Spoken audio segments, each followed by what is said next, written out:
वैष्णव जन तो तेने कहिए जे पीड़ पराई कि वो सदा मान प्रिय आप अमानी। तो वो दूसरों को मान देते हैं, स्वयं तो अमानी रहते ही है।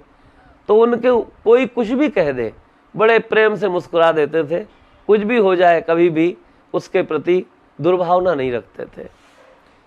ऐसा कहते हैं कि एक बार वो ससुराल गए तो ससुराल वाले बड़े नाराज रहते थे। वो कहते थे संसार की भाषा में कि ये मत कमाऊ को हमारी लड़की मुखिया जी ने ब्याह दी ज़बरदस्ती करके, और ये घर में तो रहता नहीं है और ना कोई काम धाम, तो अपनी बेटी का क्यों ना इनसे पीछा छुड़ा करके क्यों ना इनको ख़त्म करवा दिया जाए। तो क्या करें, तो उनके यहाँ संग जो है कुछ ऐसे दुष्टों का संग था, तो उनको कहा कि इनको मार दो। तो अपने साथ में वो उनको ले गए। तो बोले क्या किया जाए, तो बोले कि बेला चुरा लेते हैं। जब बेला किसी के चुराएंगे बैल, तो अपने आप बैल चुराने के आरोप में मारे जाएंगे। तो चलो किसी का बैल चुराते हैं। तो इनको साथ ले गए, चलो तुम आपको घुमाने ले चलते हैं। चलो भैया, बालवत स्वभाव था, चले गए। उन्होंने बैल चुराए। अब जब बैल चुराए तो बैलों ने आवाज़ की, लोग जग गए। वो लोग तो भागे और साथ में ये भी भागे। अब इनके साथ में अपना पूजा का थैला भी था साथ में। चले नगर के बाहर, उस गांव के बाहर एक बेर थी जिसमें वो सीढ़ी नुमा संरचना होती है, नीचे सीढ़ी से जाके पानी ले आते हैं, बावड़ी जिसको कहते हैं। उस बुंदेलखंड में तो बेर बोलते हैं। तो उसमें वो लोग तो नीचे चले गए और ये बैठ गए। सुबह सुबह होने वाली 4 बज रहे थे सुबह के, तो इनका पूजन का समय, तो इन्होंने पूजन में सीधे शंख बजा दिया। अब सब लोग वहाँ पर आ गए, जो खोज रहे थे कौन था करके पूरे, तो आ गए। अरे बोले ये तो कोई महात्मा है, छोड़ो इनको। और ऐसा कह के चले गए। उनकी भी जान बच गई, वो नीचे जाके छुप गए थे, ये ऊपर बैठे थे। अब जब वो चले गए तो इन्होंने कहा अब क्या किया जाए, चलो अब इनको नदी को उस पार ले जा करके और इनको मार देंगे। ऐसे भाव से इन्होंने, लेकिन नदी जो है बरसात का पानी था, पता नहीं था कितनी गहरी क्या, तो इनसे कहा जाओ। तो या तो ये मन में उनके भाव आया कि नदी में हम जबरदस्ती भेजेंगे तो अपने आप इनको तैरना है ना, तो आता नहीं है, बह जाएंगे। तो नदी में इनको जबरदस्ती घुसा दिया। तो ठाकुर जी की ऐसी कृपा कि ये गए तो इनके घुटने के नीचे से पानी पूरी नदी पार कर गए।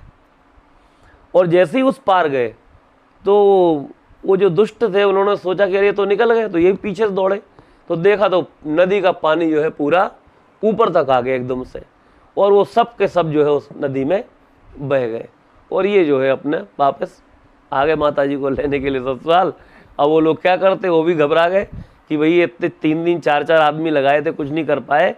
तो फिर उन्होंने कुछ नहीं कहा और फिर माता जी वापस लेके वो माता जी को आ गए। इस प्रकार से उनके बहुत अनेक चरित्र जो है। उनका सबसे सुंदर भाव जो हमने भक्तों के मुखारबिंद से सुना है, वो था उनका सरल सीधापन, सरलता। बिल्कुल बिल्कुल, किसी के लिए किसी प्रकार का कोई मलाल नहीं, कोई कुछ भी कह दे, कुछ भी कर दे। अब आपको क्या बताएं, जब पिताजी छतरपुर में रहते थे तो उस बीच में माता जी को हमारी घर से निकाल दिया गया।